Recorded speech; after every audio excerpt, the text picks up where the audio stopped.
Thank you for having this panel. Thank you for inviting me.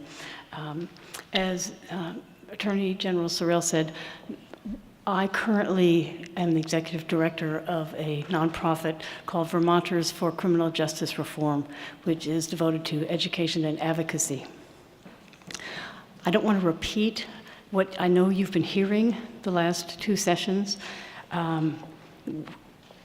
Briefly to say that we know that jail, prison is no place for people with mental health issues or addiction issues. And we know that people with mental health issues are diagnosed mental health issues make up as much as 50+% of the folks who are behind bars.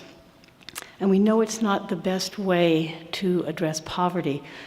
I was thinking on the way here that if our response to crime crossed all the economic sectors, then we would have people from all economic sectors in prison and jail. But in fact, we have 95 to 97% of the people who are behind bars are either represented by a public defender or represent themselves. So a very tiny percent don't come from poverty backgrounds. We also, I'm sure you've been talking about that we spend more on corrections than in higher education, and that's really inexcusable. So instead, I want to focus on what we can do and what we must do.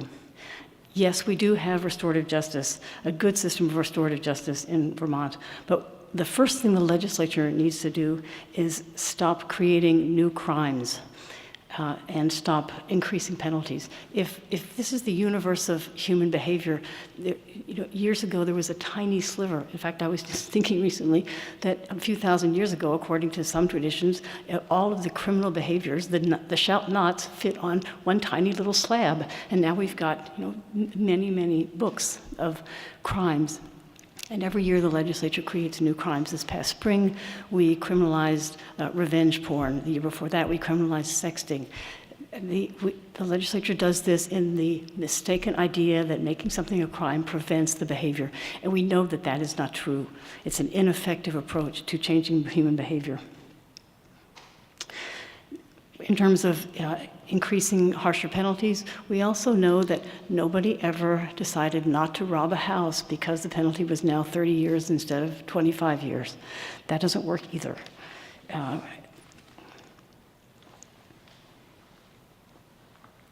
Second, we need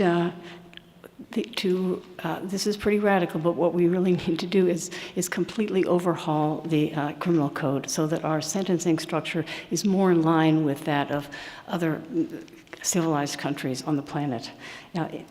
Because that's going to take longer, in the meantime, there are a few things that we can do very specifically. And all of these are represented in bills that will be presented in January. The housing issue, housing continues to be an issue.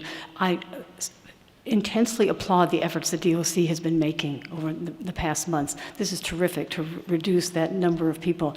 But the narrative continues that we don't have enough transitional housing. And that may be actually true. We don't have enough transitional housing. We don't have enough low-income housing. But not everybody needs transitional housing. There are still a number of people, we still get the stories from people who have arranged housing in XYZ place, but their PO won't let them go there. We know this still happens, and that needs to not happen anymore. POs need to be, what this proposed legislation says is that nobody can be held in jail for lack of housing who is otherwise eligible in every way for release. Technical violations. Technical violations continue to be a huge problem. A technical violation is a violation of a condition that has been set on your release, either on probation, furlough, or parole. When somebody's released on probation, furlough, or parole, conditions are set on their behavior, right? So limitations that say things like that are otherwise legal behaviors. This is what we want to eliminate. We want to eliminate conditions being set on otherwise legal behaviors unless there's a direct impact on a victim. For example, having a beer, missing an appointment, staying out past curfew, even losing your housing. People can get yanked back into prison for those kinds of violations. And these technical violations, people who are there for technical violations make up a significant number of the people who are behind bars. We know that still. And the third thing has to do with sentencing. Sentencing, release, and parole decisions should be based on risk. Nonviolent offenders don't need to be in jail, and older inmates who pose no risk, or since there's not technically no such thing as no risk, very low risk, need to be paroled. Refusing parole to people on the basis of their original crime defeats the purpose of parole. If there is a minimum set by the court and the inmate has been a model inmate reaching his or her minimum, he or she should be paroled. And finally, since the responsibility for change lies not just with the legislature, but with the judiciary, the state's attorneys, and the public, we need to stop thinking of incarceration as just another tool. Taking away someone's freedom is really a huge deal that I think many people don't tune into. Under any other circumstances besides when the state does it, it's a crime. And other countries know this. So I have a radical suggestion, which is that before any judge sentences someone to time behind bars, or any state's attorney argues for it, he or she should spend the night, or preferably a week, locked up to experience the reality of what it's really like to be in jail, where your movement is restricted, where the rules feel arbitrary, where the lights are on 24 hours a day, so you can't sleep, which is the case now at 2 units in Chittenden, where a guard, now granted, most of the corrections officers are good folk trying to do a good job, but we all know that there are rogue folks who make life miserable for people. I know about guards who taunt people, daring them to fight back. Or you can be threatened by an inmate, threatened to beat you up if you don't give him money. We know these things happened in this past month.